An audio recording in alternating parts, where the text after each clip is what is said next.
Okay, Book of Luke, chapter 37. No, Book of Luke, chapter 11, verse 37.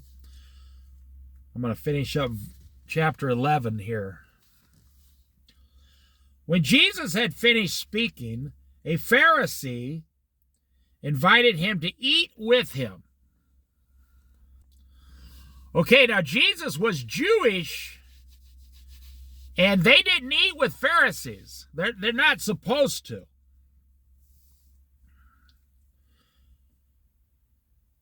So he went in and reclined at the table.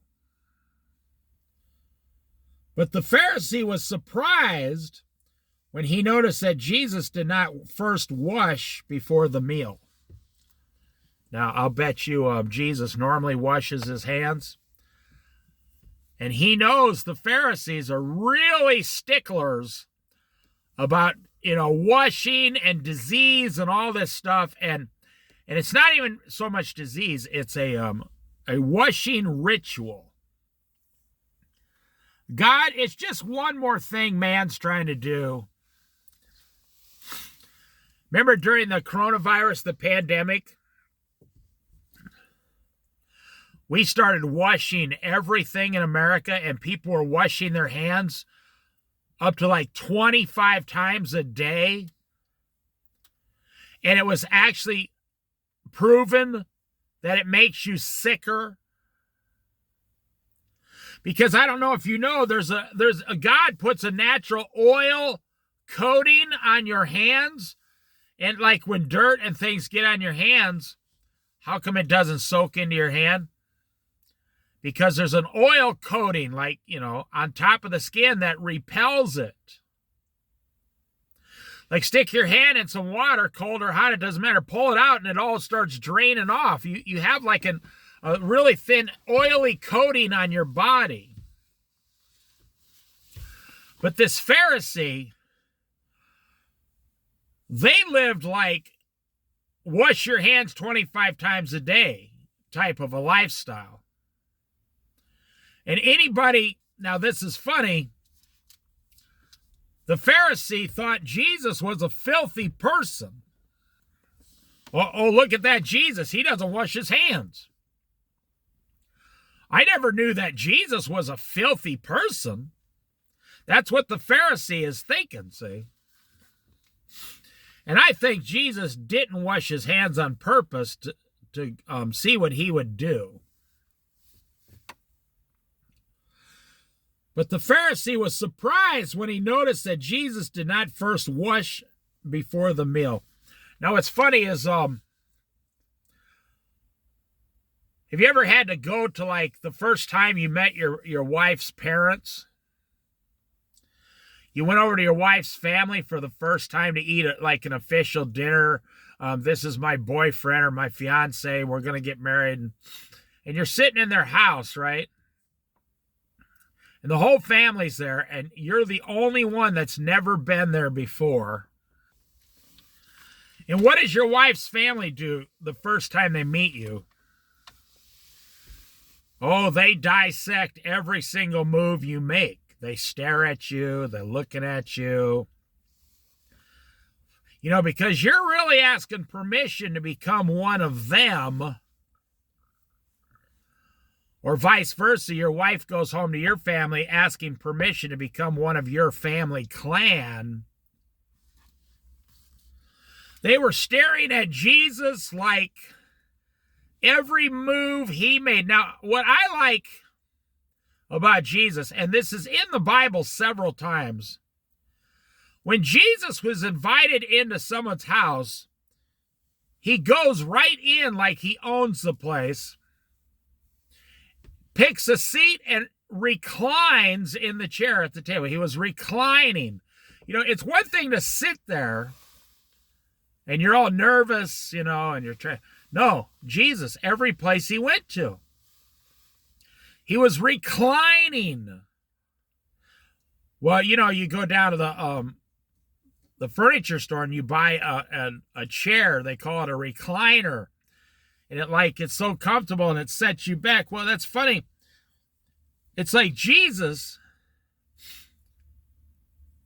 when he's when he's invited into a place, he is completely enjoying every minute. And I can tell this by the word reclining.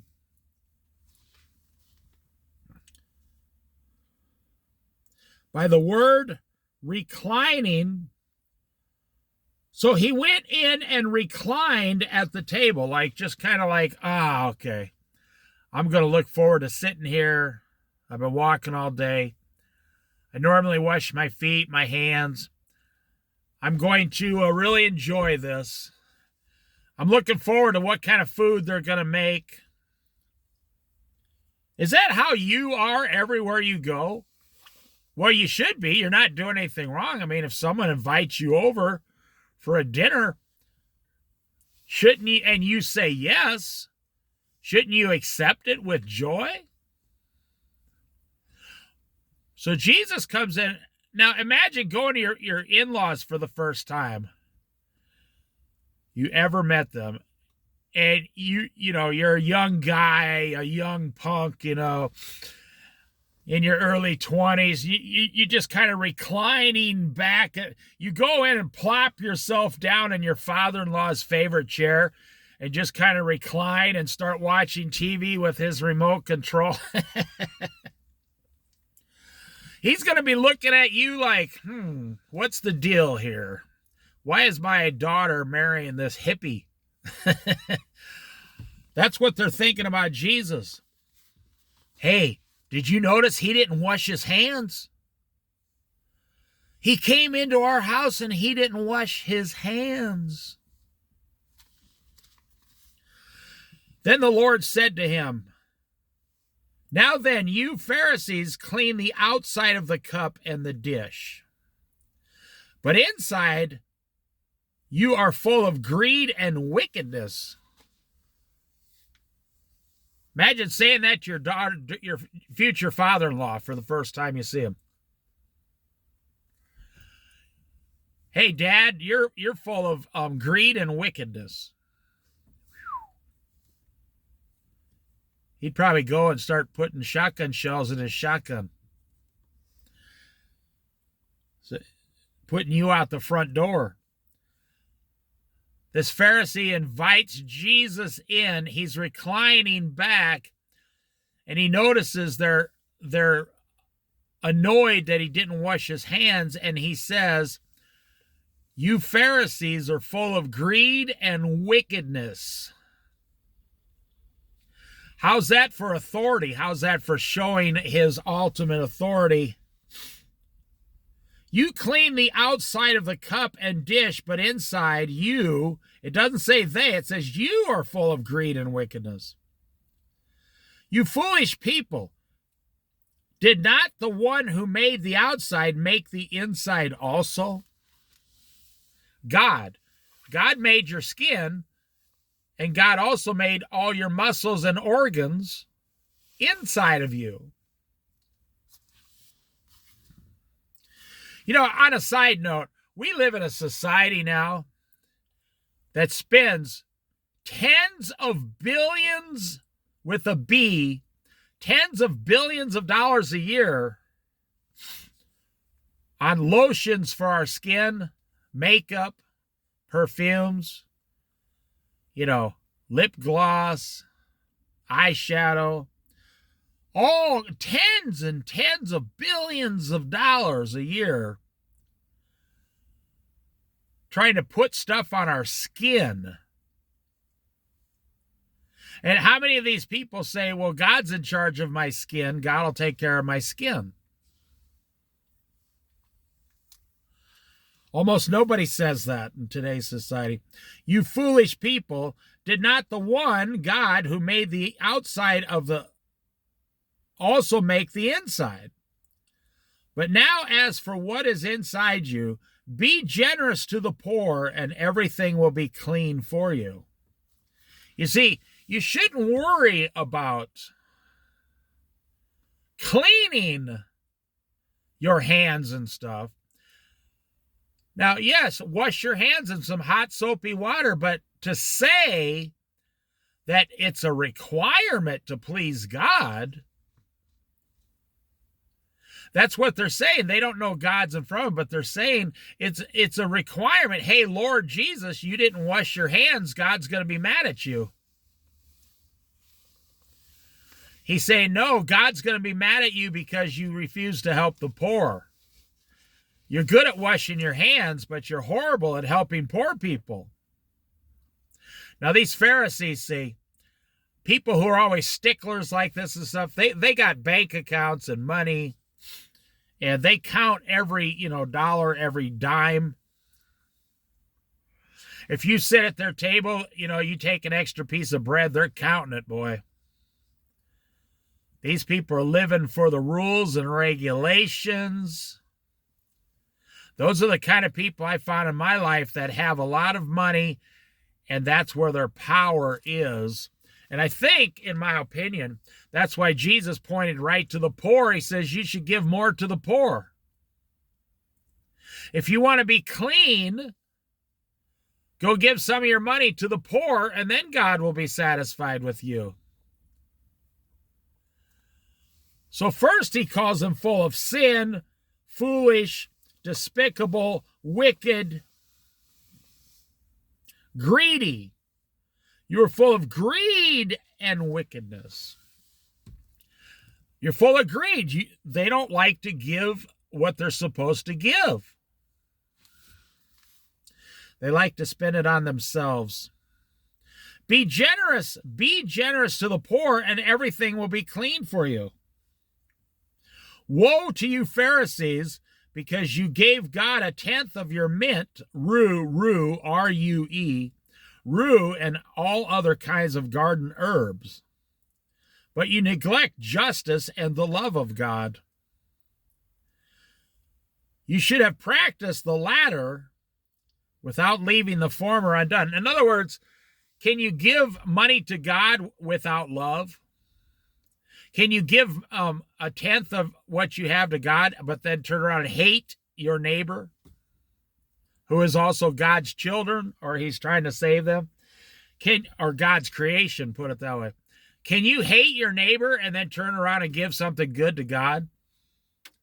The answer is absolutely not. What did Jesus say about bringing your gift to the altar? First, go and ask your brother for forgiveness and forgive your brother, and then bring your gift to God. Do you think God's up there? Now listen, you Pharisees give God 10% of your mint, your rue, and all other kinds of garden herbs. Yeah, that's really funny. I mean, can you see someone sitting there weighing out? I want to show you how stupid this sounds.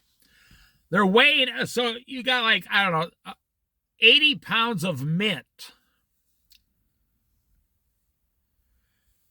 And you got this mint, and you're going to go down and sell it, and you're like, okay, I got 89.5 pounds of mint, and I got to give God 10%.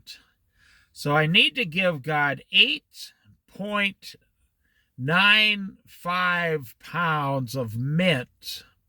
And you bring out your scale. Okay, 8 pounds. Okay, now 0.95 pounds of mint. Okay, a little bit more, a little bit. Okay, there. Okay, now this goes in a bag and put on there, God. This goes to God. And that's going to make me okay in the eyes of God. You see how stupid that is? Okay, then you take out the cucumbers. You're like, okay, I got 300 cucumbers this year. Okay, now I got to do I give God these cucumbers now? Do I give him 30 cucumbers? Or do I put them in jars with vinegar and stuff so they last all year? Do I can the cucumbers? Because you got to can them anyway. So you can eat them all year. Okay, so now I got to can these cucumbers. Okay, so out of these 300 cucumbers, I got like, 100 jars of cucumbers. So now I'm going to give God 10 jars. Okay, some of the jars have a little bit more in them than others. You see how stupid that sounds? Like God is up there, and he's appointed some of the angels as accountants to go out and see, okay, that Pharisee over there, George the Pharisee.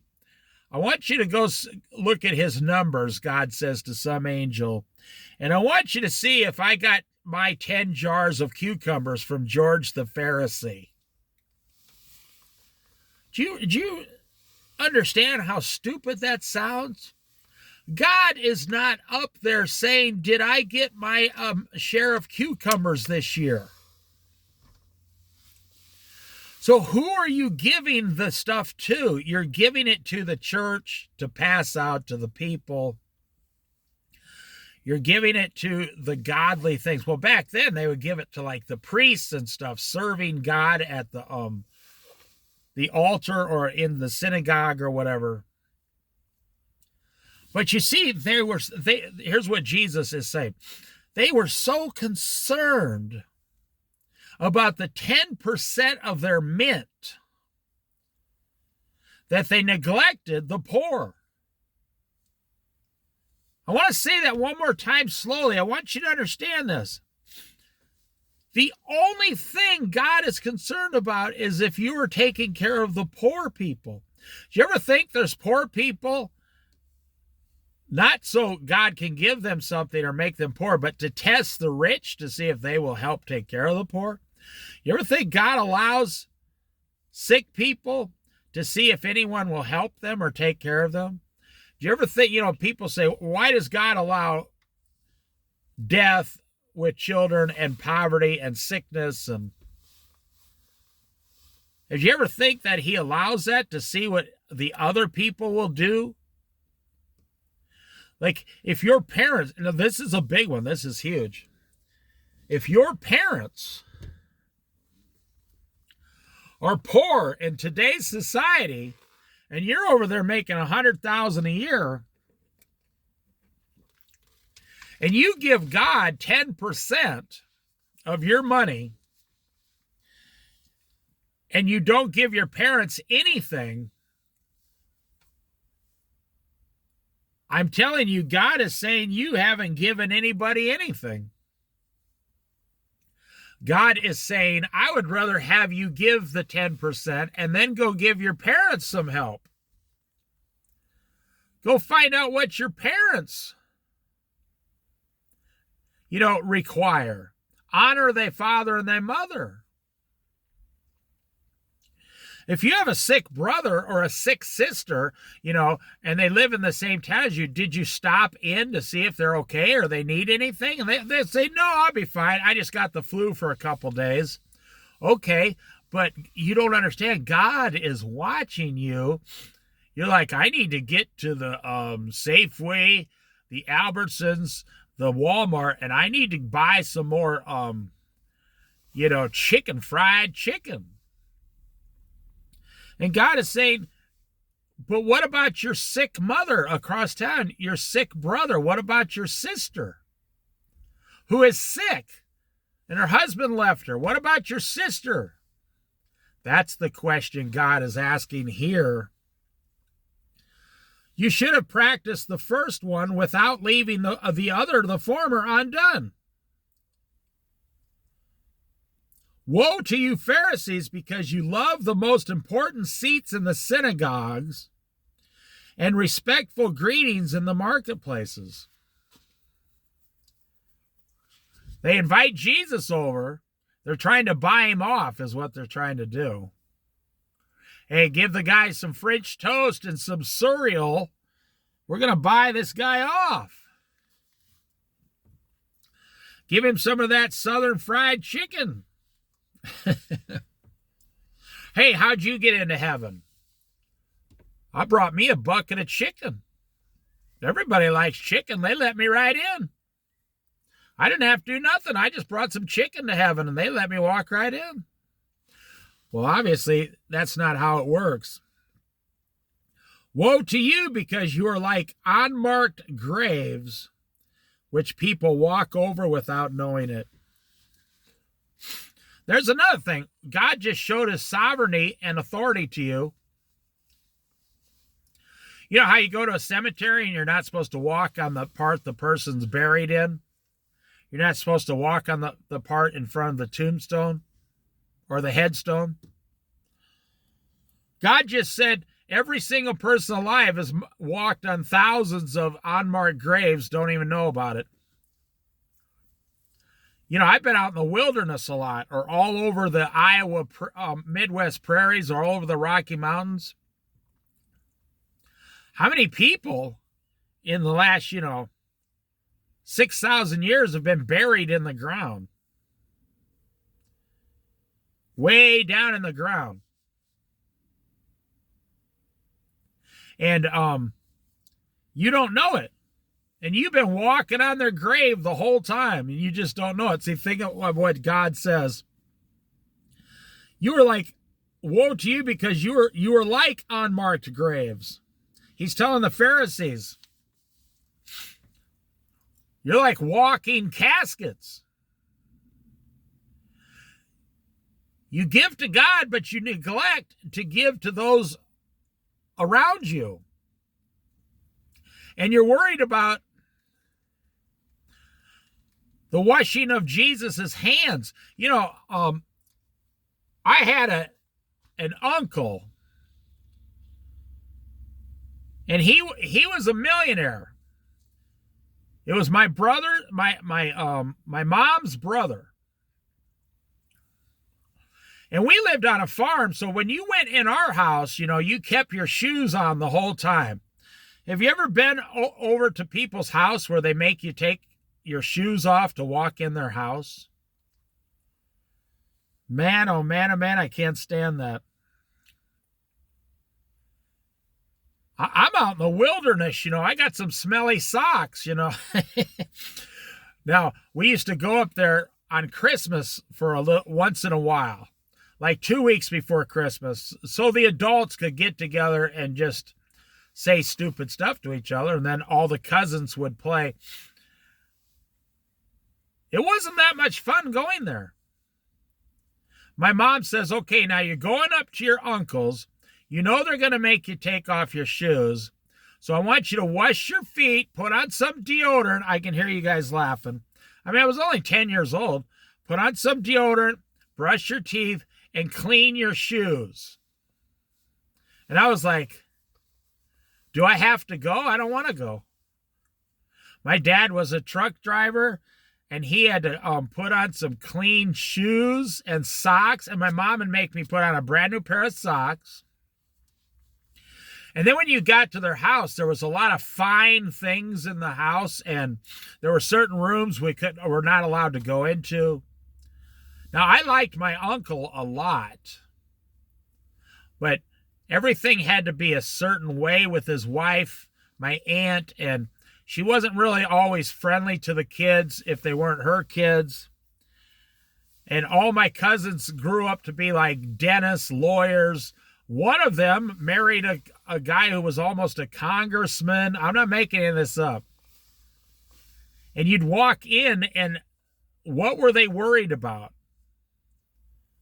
Take your shoes off, because we have such, superior carpeting. That's what God is saying here. One of the experts in the law answered Jesus, "Teacher, when you say these things, you insult us also." Well, no pun intended, but if the shoe fits, if the insult fits your lifestyle, and God Almighty is the one insulting you,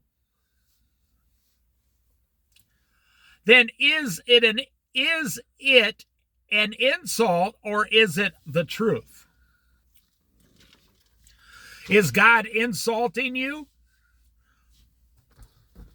Did he hurt your feelings? I'm not trying to be rude. I'm trying to wake you up. So when Jesus comes down and tells you the truth, like me, I'm about 40 pounds overweight, right?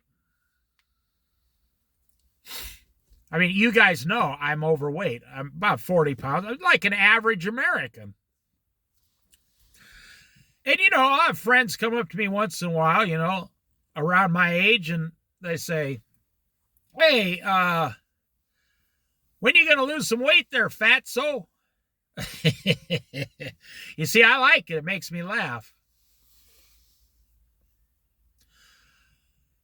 And then I usually say something stupid back to them. And that's what I'm saying. Do you become insulted, offended? You say, well, no, they're my friends. Well, are the Pharisees and the teachers of the law friends with Jesus?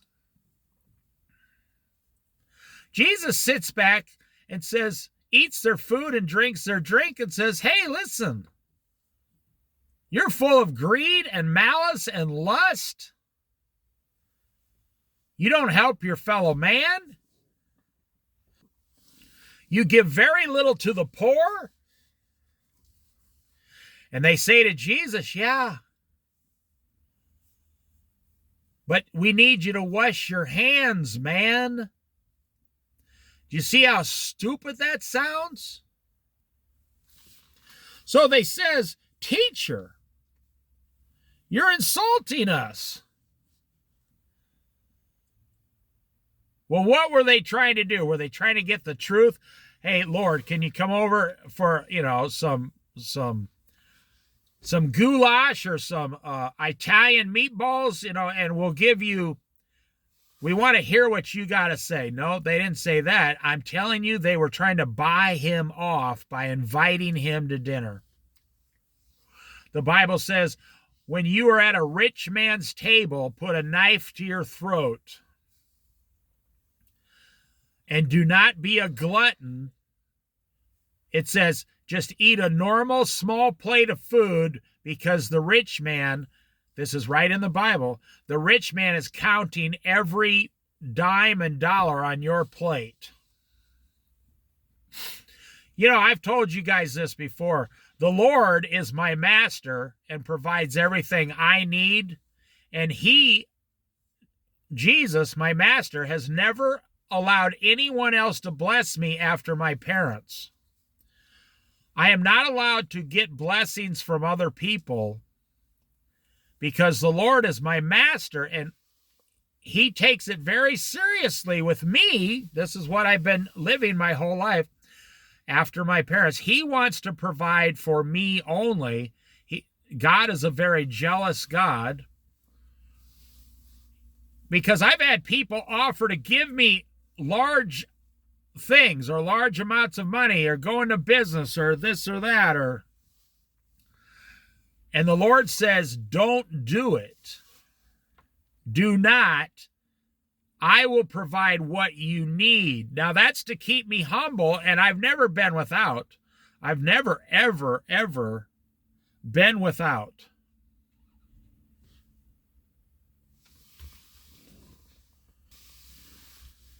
And so here, I think, in my personal opinion, that the Pharisees are inviting Jesus over to buy him off.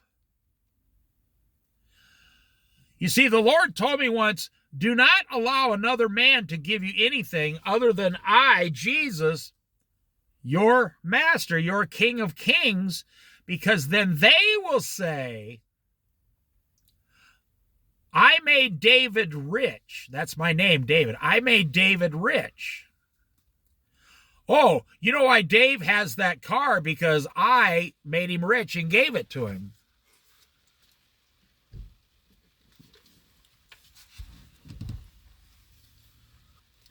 The Lord has warned me in my personal life about that.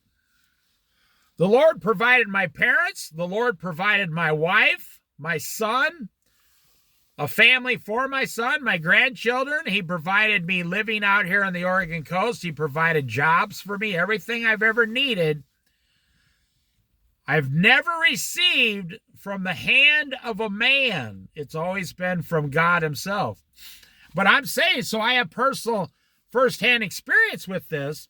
They're trying to buy Jesus off. Hey, we invited you over to our house. You should be thanking us. I mean, what is this? The mafia? The Pharisee mafia? Jesus goes into their house and says, no, I am above you. I'm telling you, you're full of greed, malice, anger, hate, lust. And these guys say, hey, you're insulting us. Well, you're only insulted because it's true. If someone says, hey, you got a pornography problem, and that offends you or insults you, well, guess what? It's because you have that problem. The person is only telling you the truth in order to help you. Jesus is only telling the truth, giving them a chance to change the way they live. You say, well, you shouldn't I talk about housing a lot, how someone should never buy a house or never have a car payment. And I've had people tell me in the past, you're insulting me by talking about my house payment. No, that's not true. You're already upset about your own house payment. Nobody likes to spend $2,000 a month on a house. No middle class person, nobody I know that's ever went to work 40 hours a week. You say, well, I only spend $1,200. Well, maybe you got a low interest rate, that's fine. But after you put in the couch, the chair, the sidewalk, the driveway, the garage door, the roof, mowing the lawn, the snow removal, the electric bill, the taxes, the water bill, you run at $2,000 a month. So if I say you should never do that, you should live in an apartment for $1,000 a month, and then you can save $1,000 a month. No. And most men I talk to, they agree with me. They say, oh, I'd love to get rid of every man I talk to, especially Christian men. They say, I'd love to get rid of my house tomorrow. It's my wife. She's got, she's got flowers on the table. She's got a collection of little elephant figurines, or she's got little kitty cats all over the house, figurines. I feel your pain, man. I really do. I've never been there, but I mean, I know what it would be like to live with someone who collects things. You're spending $2,000. People spend $2,000 a month to fill up their house full of little ceramic things that they like, that makes them feel better about life. Let us move on. You're insulting us, Lord. Okay, Jesus replied, and you experts in the law, woe to you. Now he's going to go after them. Because you load people down with burdens they can hardly carry. You know, Jesus said, come to me, my yoke is light and my yoke is easy, my burden is light. Jesus is showing a picture in the Bible. Jesus comes and takes your load off of you and cuts it in half. What do these Pharisees and teachers of the law do? They load people down with burdens that they can hardly carry, and you yourselves will not lift one finger to help them. I asked a guy once, I said, well, he says, hey, you need any help over there?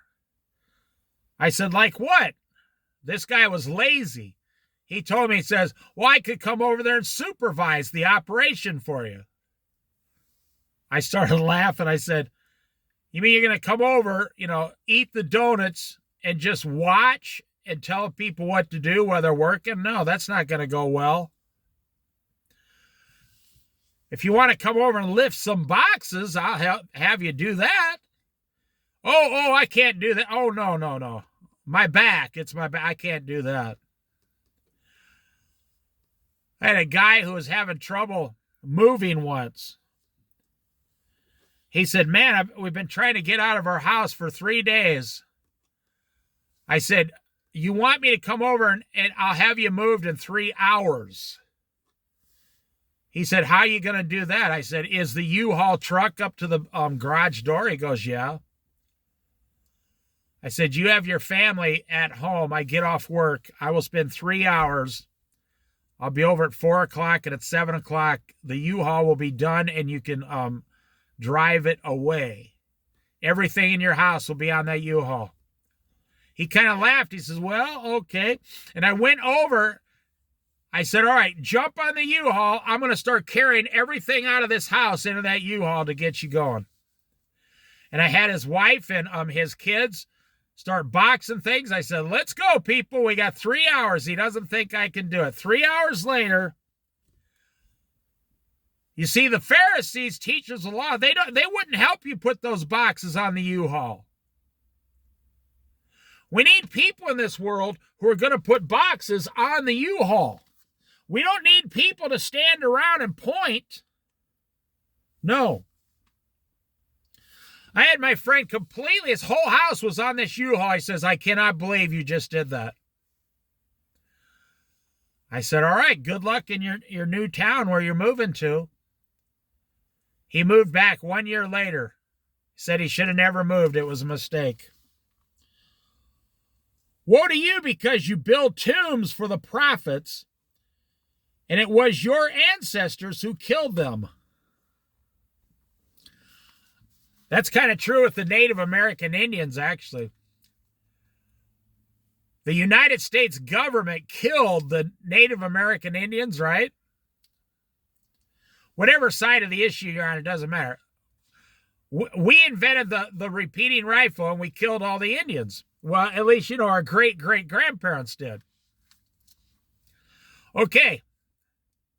So now the federal government today builds big, huge monuments and gives them money.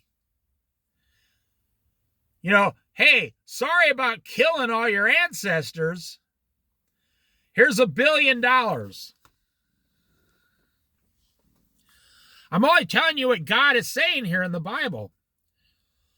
Jesus says, you build tombs to the prophets, but it was your ancestors who killed all the prophets. You see, we don't think like God. You say, well, but I never killed the prophets. Yeah, but your great-great-grandparents, they all killed them all. And now you're saying, it's like all these man-made rules you see all the time.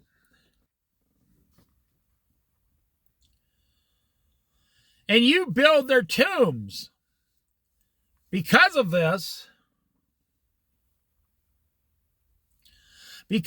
God in his wisdom said, I will send them prophets and apostles, some of whom they will kill and others they will persecute. Do you know that's going to happen right during the tribulation, right after the rapture?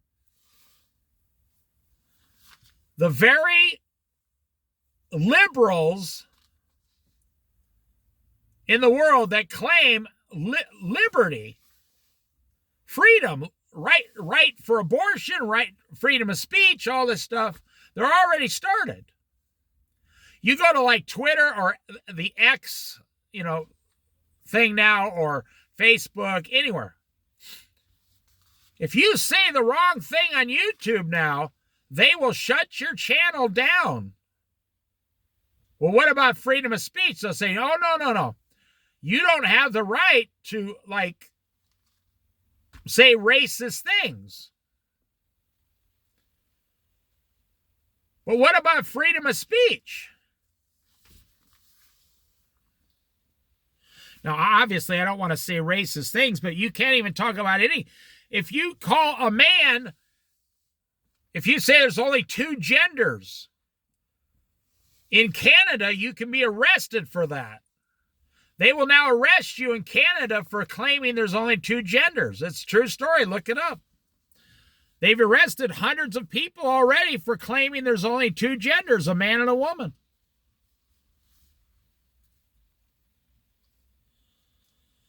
Because of this, God in his wisdom said, I will send them prophets and apostles, some of whom they will kill and others they will persecute.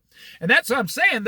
During the tribulation, the 7-year tribulation, if you want to become a Christian, you realize I made a mistake. I should have gave my life to Christ. I made a mistake. I should have been raptured, but I didn't say yes to Christ until the tribulation started.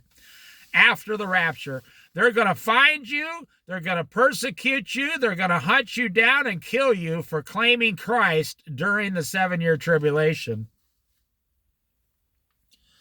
Therefore, this generation will be held responsible for the blood of all the prophets that have been shed since the beginning of the world.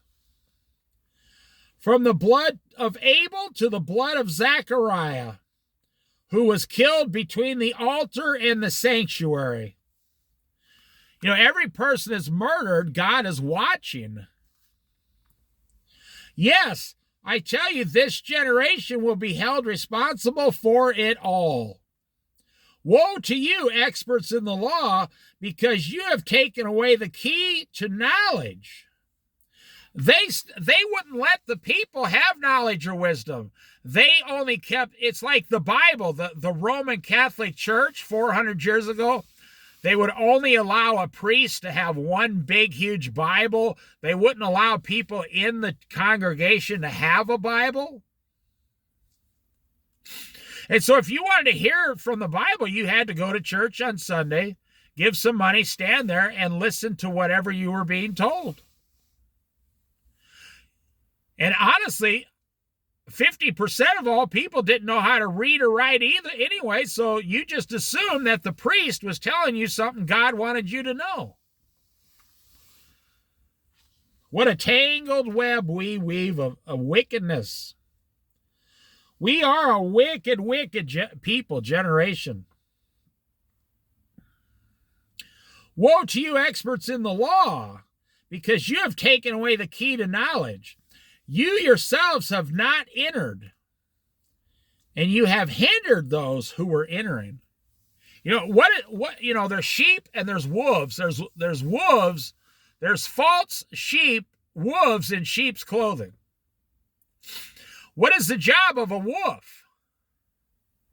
The wolf is not going to go to heaven, and the wolf's job is to prevent all the other sheep from going to heaven also. The shepherd has to come along and either chase the wolf away or kill the wolf.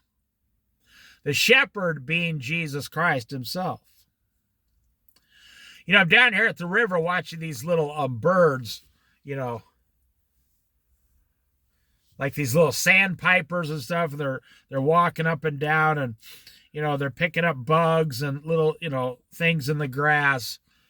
You know, nobody knows about these birds. Nobody cares about these birds. Just God in heaven, the creator of everything. He's concerned about the birds. He cares about that particular bird. That's how he feels about you. That's why Jesus showed up and took on the Pharisees and the teachers of the law on your behalf. Jesus came down with the very truth that was being withheld from all the people. When Jesus went outside, the Pharisees and the teachers of the law began to oppose him fiercely and to besiege him with questions, waiting to catch him in something he might say.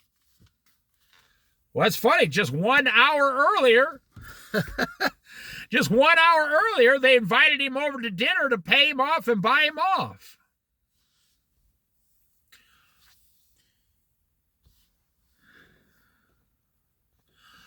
Hey, Lord, you want to come over to my house tonight? We're having peanut butter sandwiches and macaroni and cheese. But I don't want you coming in without washing your hands, and I don't want you talking, and I don't want you sitting in a chair like that, and I don't want you telling me the truth or anything. I just want you to shut up and eat the cheese and the peanut butter sandwiches so I can feel better about myself. Well, that's not Jesus. That's not Jesus Christ. That's man-made rules. And look at what we're doing today. The very people that have the sexual immorality, men sleeping with men, women sleeping with women, the very people having the abortions, the very people running into the stores and ripping everything out of the stores, like, filling the bags and running out the front door. These very people are the same people that are complaining about you. Hey, you're the one that's committing the sexual immorality in God's eyes. But no, we're going to start making it illegal just to be married to a man and a woman. We're going to start making it hard to go down and you're not allowed to talk about anybody on welfare. We're going to start making it hard just to work 40 hours a week and pay your bills. And that is the only main reason I tell people to live debt-free lives, including a debt-free house, to take the power other people have over you. Take it off and never go back. You'll thank me for the rest of your life. You can say, well, I got $150,000 in equity and I still owe $150,000, but I have $150,000 in the bank or my 401k and I could pay it off. I did a Bible study on this. It all depends on when you think the rapture's coming. If you think the rapture's coming in 5 years or 10 years, you're probably not going to spend that time making house payments. If you don't believe the rapture's coming for 20 or 30 more years, well, feel free to take another 15, 20 more years paying off your house.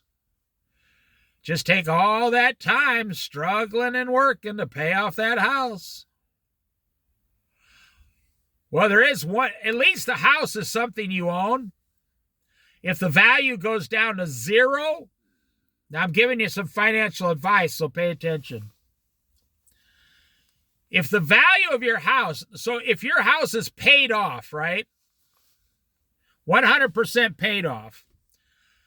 And you took your 401k or whatever and paid off the house. And it's insured, you got fire, tornado, you got great insurance on it. So you got this house and you got $300,000 equity in the house, but then everything crashes and the value of your house goes down to zero. The good news is you're still debt-free and you have a house that you can actually live in. It's just not worth anything anymore.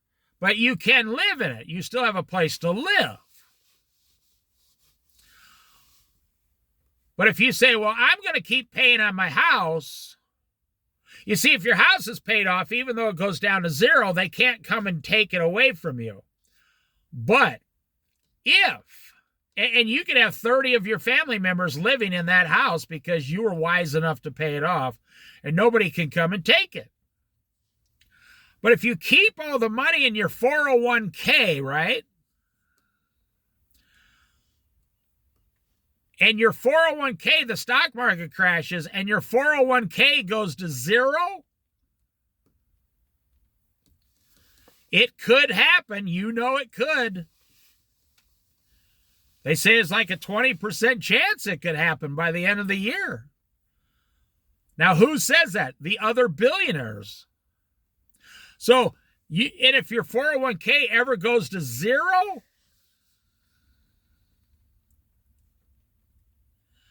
then you lost all that money, and now you still owe $150,000 on your house, and now that goes to zero, but the bank comes along and takes it away from you.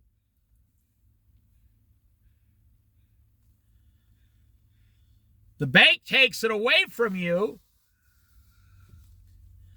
because they want the land and the property.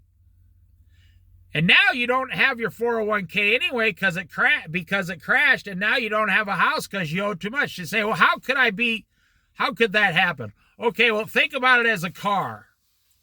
You're in a car and you don't have insurance because you're an idiot. You don't have insurance.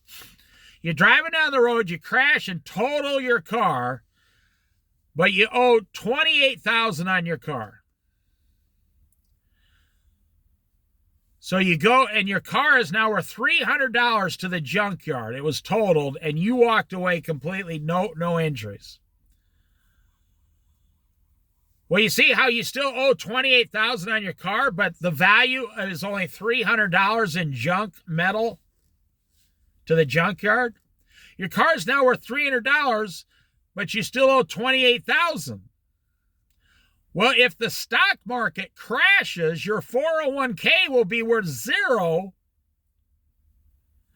If the housing market ever crashes in America, your 401 or your house, the equity in your house, the value of your house will be zero. But you think they're going to cancel your loan? No, they're going to say your house is worth zero, but you still owe us $150,000. The automobile company is going to say your car's worth zero because it was totaled, but you still owe us $28,000.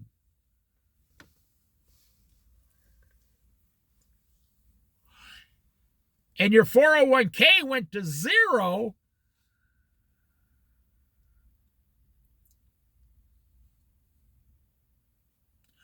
because the stock market crashed.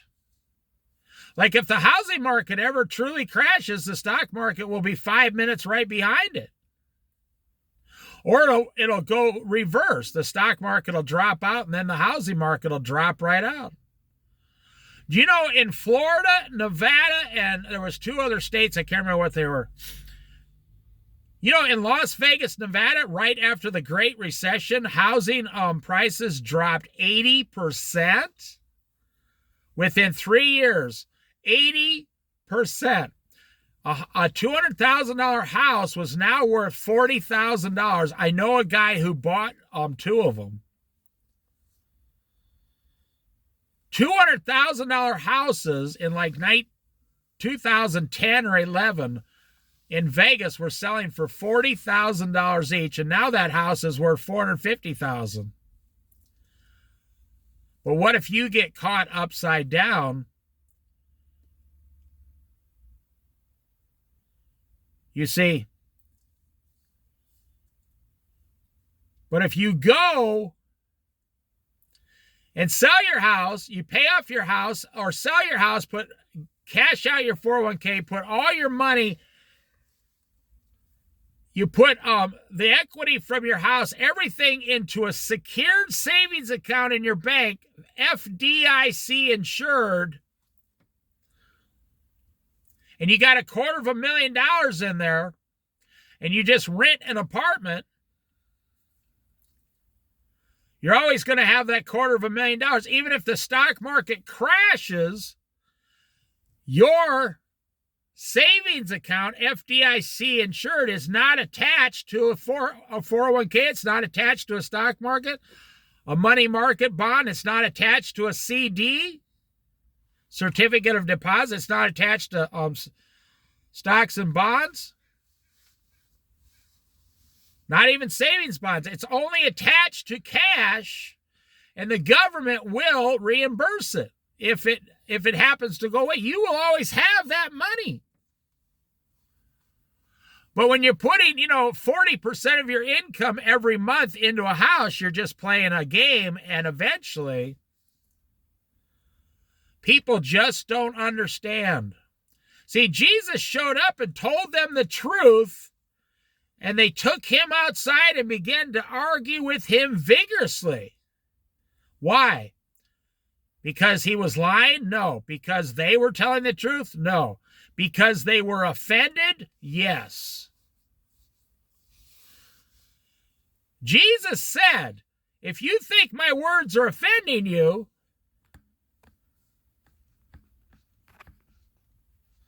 how much more offended are you going to be in hell? If what I'm telling you now is offensive, how offended are you going to be in hell for all eternity?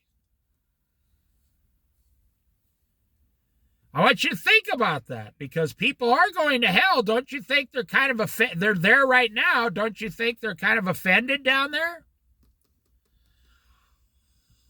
There's billions of people in hell right now, just like there's billions of people in heaven.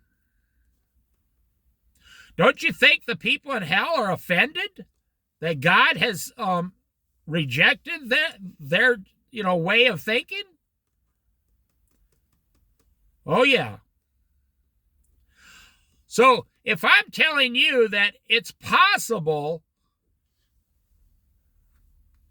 the entire housing market crashes and the entire 401k market, stock market crashes, if that offends you, you're going to be a lot more offended when it happens. I'm not saying it's going to happen before the rapture. When you tell people about the rapture, they become offended. There's no such thing as the rapture. They become offended. When you tell people about hell, they become offended and say, there is no hell. You don't know what you're talking about. Hell it's not real. I heard a woman on this program on the radio last night. I was just flipping through to a different station. And she was some kind of psychic on this talk show. And, she started talking about heaven, so I didn't even really understand what channel I was on. So I heard the words heaven, and she was talking about, and she was telling the person who called in, don't worry, sweetie. Everyone on the other side is full of joy and peace. Nobody is suffering after death. There is only heaven, and she says there is no such place called hell. And that is what this psychic woman said. She said, God accepts everyone in love, and when you die, every single person is at peace automatically. Blah, blah, blah, blah, blah. Now, how offended do you think that psychic woman would get if Jesus told her the truth? She'd become very offended. You see, the devil or some demon has tricked her into giving her entire life to telling people this false message.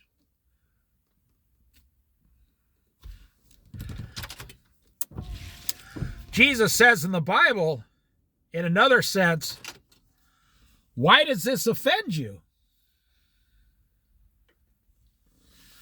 Why are you offended at my words if I'm telling you the truth? There's going to be things happening from now until the rapture that are going to greatly offend a lot of people. They're going to happen by the hand of God, and there's not one thing you can do to stop them.